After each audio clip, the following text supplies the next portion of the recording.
कालों के भी काल महाकाल की जय हो। राधे राधे, जय श्री कृष्ण। दोस्तों, होली और चंद्र ग्रहण दोनों एक दिन किस समय पर होगा? ग्रहण सूतक काल कितने बजे लगेगा और ग्रहण का समय क्या है? आइए इस वीडियो में जानते हैं। दोस्तों, आपको बता दूं कि इस बार होलिका दहन 24 मार्च की देर रात्रि तक किया जाएगा। और दोस्तों, फाल्गुन माह की पूर्णिमा जो तिथि है 24 मार्च को 9:54 में यह शुरू होगा। तो आइए सारी जानकारी इस वीडियो में बताऊंगा। वीडियो को ध्यान से देखना है, ध्यान से सुनना है। तो दोस्तों, इस बार चंद्र ग्रहण होली पर लग रहा है। और दोस्तों, ये किस राशि पर लग रहा है तो ये भी मैं आपको बता दूं। ये कन्या राशि पर विराजमान रहेगा और होलिका दहन पूर्णिमा के दिन होता है। चूंकि दोस्तों, भद्र का साया भी इस दिन देखने को मिलता है, तो मैं भद्रकाल भी बताऊंगा। भद्र के समय में भूल करके कभी भी होलिका दहन नहीं करना चाहिए, अन्यथा बहुत ही ज्यादा नुकसान होता है। क्योंकि दोस्तों, भद्र के प्रभाव से रावण जैसे बच नहीं सके, तो हम साधारण मनुष्य हैं, तो कब होगा होलिका दहन? तो 24 मार्च की देर रात्रि तक होलिका दहन किया जाएगा। पूर्णिमा तिथि जो प्रारंभ होगी 24 मार्च को 9:54 पे, और ये जो समाप्त होगा 25 मार्च तक दोपहर 12:29 पे। तो 25 मार्च को क्या करेंगे? 25 मार्च को दोस्तों, रंग उत्साह हम सब मनाएंगे। अब जानते हैं भैया चंद्र ग्रहण के बारे में। तो 25 मार्च तक को चंद्र ग्रहण लगेगा। जो चंद्र ग्रहण जैसे कि अमेरिका, जापान, रूस, आयरलैंड, इंग्लैंड, स्पेन, पुर्तगाल, Italy, Germany, France, Netherland, Belgium, दक्षिण नार्वे और अन्य प्रकार के जो फॉरेन कंट्री कही गई हैं, वहां पे आसानी से देखा जा सकता है। लेकिन ये भारत में दिखाई नहीं देगा। इसलिए दोस्तों, ये चंद्र ग्रहण भारत में मान्य नहीं होगा। लेकिन दोस्तों, राशि पर इनका शुभ प्रभाव और अशुभ प्रभाव ये देखने को जरूर मिलेगा। आइए कुछ जानकारी और बता दूं दोस्तों।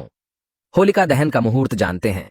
तो होलिका दहन की जो तारीख है 24 मार्च 2024। होलिका दहन का जो मुहूर्त रहेगा रात 11:13 से 12:27। अर्थात दोस्तों, होलिका दहन का जो कुल टाइम रहेगा जलाने के लिए वो 1 घंटा 14 मिनट भद्र का जो पक्ष रहेगा दोस्तों, वो शाम 6:33 से 7:53 तक। और भद्र का जो मुख्य काल रहेगा वो है 7:53 से 10:06 तक। लेकिन दोस्तों, चंद्र ग्रहण होली के दिन लग रहा है। हालांकि दोस्तों, ये हमारे भारतवर्ष में दिखाई नहीं देगा, लेकिन इसका कुप्रभाव भारत के कुछ राज्यों पर अवश्य देखने को मिलेगा और कुछ राशियों पर इनका कुप्रभाव अवश्य पड़ेगा। दोस्तों, होलिका के दिन, होलिका दहन के दिन अगर आप भी चंद्र ग्रहण के दोस्तों, अगर आप मंत्र से लाभ लेना चाहते हैं, कुछ उपाय करना चाहते हैं, तो इस वीडियो में मैं उपाय भी बता रहा हूं, जिन उपाय को करके आप कुछ ही समय में अपनी किस्मत को संवार सकते हैं, भाग्य उदय कर सकते हैं। और भी विशेष प्रकार की अन्य जानकारी इस वीडियो में ऐड की है। ध्यान से सुनिए, ध्यान से देखिए। देखिए, मैं आज जो वीडियो बना रहा हूं, इस वजह से बना रहा हूं, सारी जानकारी विस्तार से बताऊंगा। आखिर आप सभी दर्शकों को, जो अच्छे लोग होते हैं, जो कि धार्मिक लोग होते हैं, जो ज्ञानी लोग होते हैं, या फिर जो लोग एस्ट्रोलॉजी से जुड़े लोग होते हैं, ऐसे लोग आपको क्यों बोलते हैं कि ग्रहण के समय में जाप करें? आज मैं आप लोगों को बताना चाहूंगा। ग्रहण के समय में जाप करने से जो भी आप मंत्रों का जाप करते हैं, जो भी देवी देवताओं के आपको मंत्र मिले हैं, जैसे कि कहा जाए तो जो लोग जैसे कि कर्ण भेदन कराते हैं, तो कर्ण भेदन के दौरान या फिर गुरु दीक्षा लेते हैं, तो उस समय मंत्र दिए जाते हैं। अधिकतर गायत्री मंत्र ही दिया जाता है।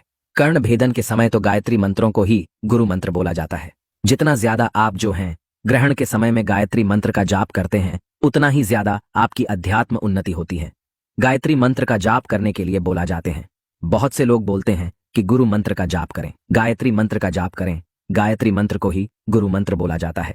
आप ओम नमः शिवाय भगवान शंकर जी के पंचाक्षरी मंत्र का जाप कर सकते हैं। बहुत से लोग आपको सलाह देते होंगे कि महामृत्युंजय मंत्र का जाप करना चाहिए, क्योंकि महामृत्युंजय मंत्र ग्रहण के दुष्प्रभाव से हमें बचाता है, ग्रहण के दुष्प्रभाव को समाप्त करता है। तो आखिर हम मंत्र जाप क्यों करते हैं? ग्रहण के समय में जाप करना क्यों जरूरी है? तो मैं आप सभी दर्शकों को बताना चाहूंगा।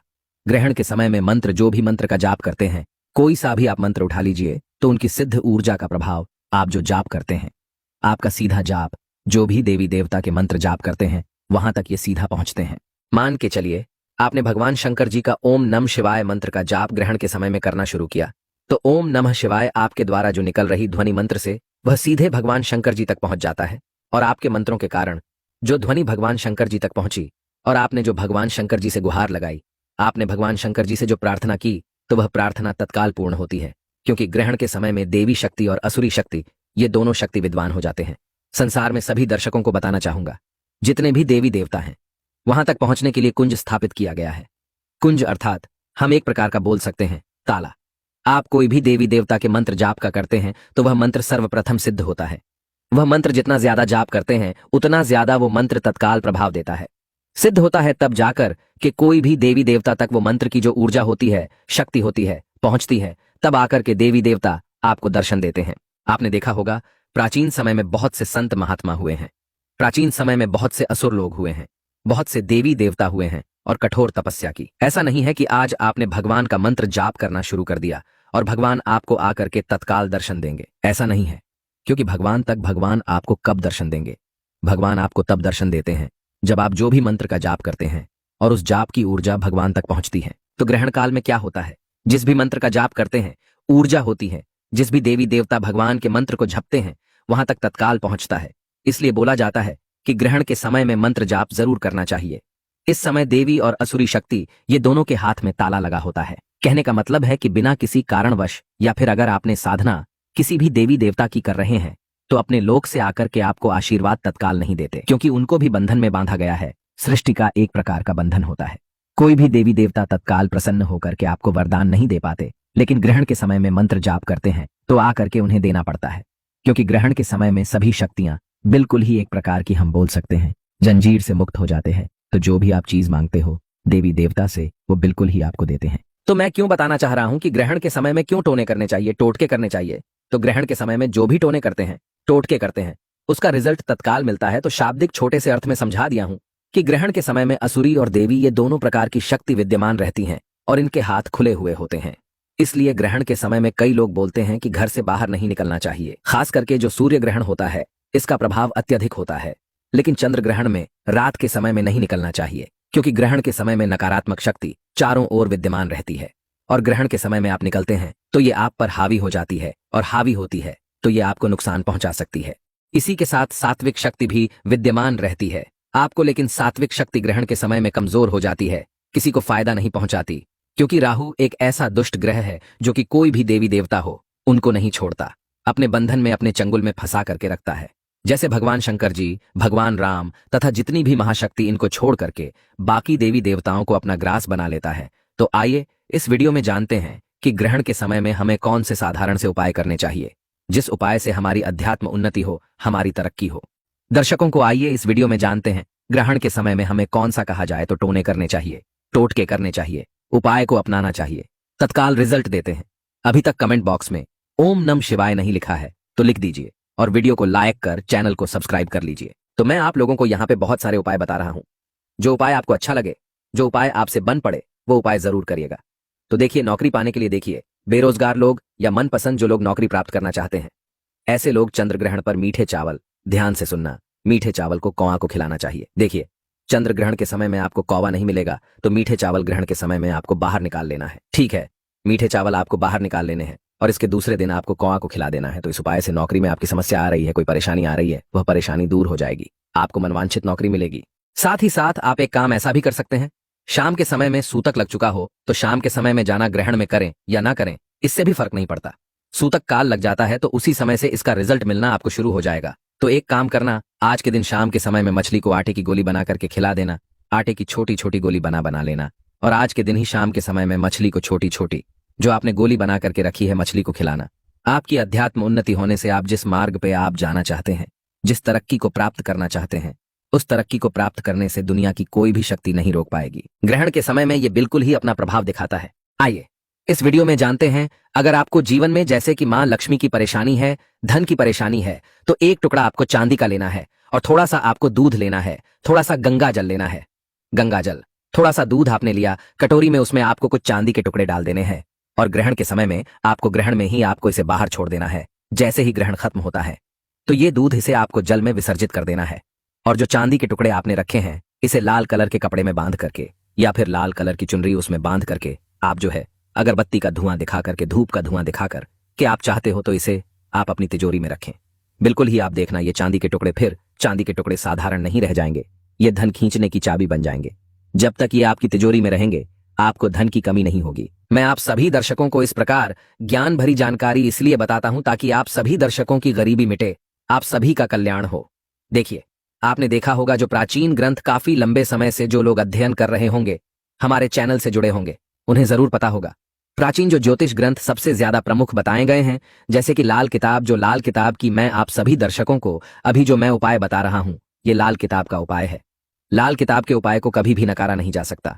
इसमें जितने भी उपाय होते हैं बहुत ही सटीक होते हैं, प्रभावी होते हैं, इसका प्रभाव कभी विफल नहीं जाता है। बहुत से लोग अपने मन में धारणा बना लेते हैं कि अगर ये टोने हैं, इससे अगर उपाय होता, टोटके से उपाय होता, तो ये जो भी सरल उपाय बताते हैं, अगर इनसे उपाय होता तो आप सब लोग अमीर होते। देखिए, यही नकारात्मक सोच आपको आगे गिराती है। जो उपाय होते हैं, साधारण जो उपाय होते हैं, व्यक्ति की अध्यात्म जरूर कराते हैं।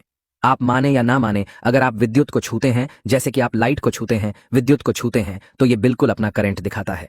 आप लाइट को माने या ना माने, विद्युत को माने या ना माने, लेकिन वो अपना प्रभाव बिल्कुल ही दिखता है, आपको झटका मारेगी। उसी प्रकार जो सरल उपाय होते हैं, ये बिल्कुल अपना प्रभाव दिखाते हैं। आप माने या ना माने, आप आग में हाथ रखें, बिल्कुल ही आप जान करके रखें या अनजाने में रखें, आपका हाथ जलेगा। उसी प्रकार जो सरल उपाय होते हैं, आप माने या ना माने, लेकिन सरल उपायों को कर लेते हैं, तो बिल्कुल आपको इसका रिजल्ट मिलता है। लेकिन अगर सच्चे मन से पूरे विश्वास के साथ करते हैं, तो इसका रिजल्ट और भी तीव्र वेग से मिलता है, और भी तीव्र प्रभाव से मिलता है। आइए, आज मैं आप लोगों को लौंग के भी कुछ चमत्कारी प्रयोग बताना चाहूंगा। लौंग का इस्तेमाल लगभग हर घर में किया जाता है। बहुत से लोग मसाले के रूप में करते हैं, लेकिन ज्योतिष शास्त्र में लौंग का काफी महत्व होता है। हमारे घर में पूजा पाठ के दौरान देवी देवताओं को भोग जब लगाते हैं तो पान के पत्ते में लौंग डाल करके हम जो है उन्हें पान के स्वरूप में भेंट भी करते हैं। साथ ही साथ आपने नवरात्रि में जैसे कि लौंग के जैसे कि माला के बारे में बताया था कि लौंग की माला माता जी को चढ़ाने से मनोकामना की पूर्ति होती है। जैसे 108 लौंग है, कोई भी व्यक्ति अगर नवरात्रि के समय में करता है, तत्काल रिजल्ट मिलता है। भैरव बाबा को प्रसन्न करने के लिए लौंग का प्रयोग करते हैं। तो आइए, चंद्र ग्रहण के समय में हमें लौंग का कौन सा किस प्रकार से प्रयोग करना चाहिए। तो ऐसा माना जाता है कि लौंग के टोटके से राहु और केतु, इन दोनों का दुष्प्रभाव समाप्त होता है, और राहु और केतु ये दोनों ही चंद्रमा और सूर्य को ग्रस्त करते हैं। तो चंद्र ग्रहण के बाद आपको लौंग का दान, ध्यान से सुनना, लौंग का दान किसी योग्य ब्राह्मण को जरूर करना चाहिए। इससे राहु और केतु का दोष समाप्त होता है और आपके घर में खुशहाली आती है। अगर कोई भी व्यक्ति ग्रहण के कुप्रभाव से बचना चाहता है, तो भी ब्राह्मण को जा करके आप जो है 1-2 लौंग बिल्कुल ही दान कर दीजिए। लौंग के दान करने से राहु और केतु ये दोनों के दुष्प्रभाव समाप्त होते हैं। इसके बाद धन प्राप्ति करने के लिए मैं अचूक प्रयोग बता रहा हूं। कार्य में सफलता करने के लिए, या फिर आप अपने धंधा पानी में बढ़ोतरी करना चाहते हैं, आप चाहते हैं कि आपका जो रोजगार है तेजी से चले, आपका धंधा पानी और भी उस प्रगति पर पहुंचे जहां पे आप लेकर के जाना चाहते हैं, तो एक काम करना, ग्रहण के बाद शिवलिंग पर ध्यान से सुनना। ग्रहण के बाद सर्वप्रथम तो आपको स्नान ध्यान कर लेना है। स्नान ध्यान करने के बाद, ग्रहण के बाद भगवान शंकर जी को जल का अभिषेक करना है। इसके बाद आपको क्या करना है, आपको संकल्प लेना है। कैसा संकल्प लेना है कि हे भगवान शंकर जी महाराज, मैं संकल्प लेता हूं, मैं 108 आपको लौंग समर्पित करूंगा, और यह लौंग मैं आपको इस मनोकामना की पूर्ति के लिए समर्पित कर रहा हूं। और आपको मनोकामना बोलना है। ग्रहण के बाद आपको यह काम करना है, तत्काल इसका रिजल्ट मिलेगा। क्योंकि ग्रहण के बाद भी देवी शक्ति और असुरी शक्ति काफी हद तक ये विद्यमान रहती हैं, अपने लोक तक नहीं पहुंच पाती। ये आपका संदेश भगवान शिव तक पहुंचाने में जो भगवान शंकर के गण होते हैं, वो भी काफी हेल्पफुल करते हैं। तो ग्रहण के बाद आपको भगवान शंकर जी के शिवलिंग पर 108 मनोकामना बोलते हुए आपको लौंग चढ़ाना है। लेकिन किस भाव से चढ़ाना है, आपको श्रद्धा भाव से, जैसे कि हे भगवान शंकर हमारी ये वो मनोकामना बोलना है। फिर ओम नमः शिवाय बोलते हुए एक लौंग आपको फिर चढ़ाना है। फिर आपको भगवान शंकर जी से प्रार्थना करनी है, मनोकामना बोलनी है।